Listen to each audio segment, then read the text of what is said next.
đi chuan kan thil te yang te ni lovi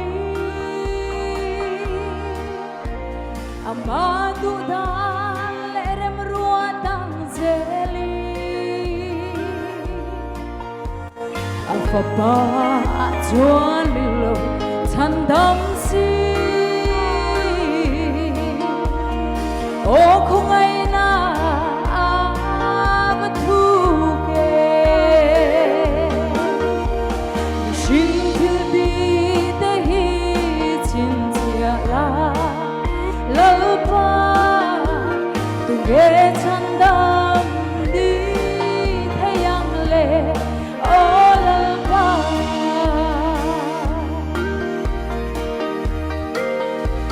na thong lova thiên bộ ngày sắc lâu thiam chan tir tu ring zo karin na chu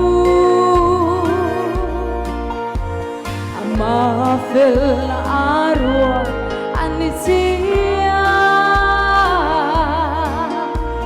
avama ke lalpa mangai na chu kay malam kahanin en yan lalpa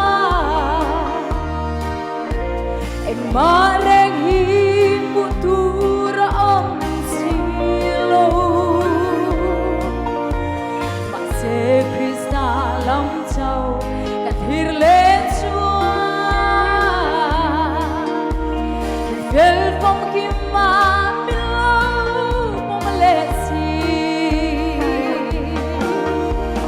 shin thil bi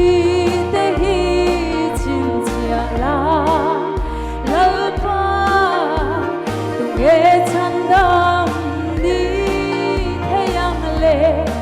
o lalpa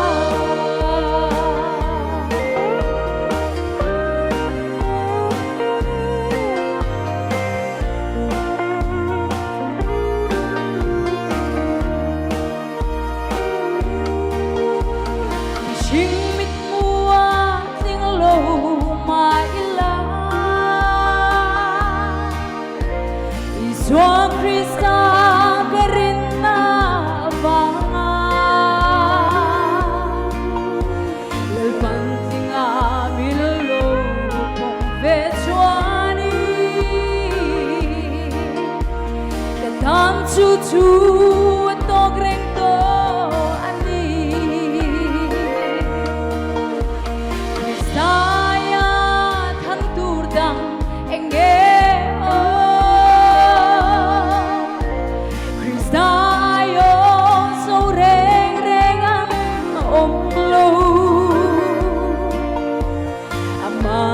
kan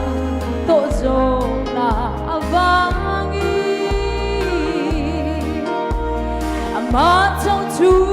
karing lo thei si lo shin thil di te hi chin chia la lalpa tu ge chandam di thayang le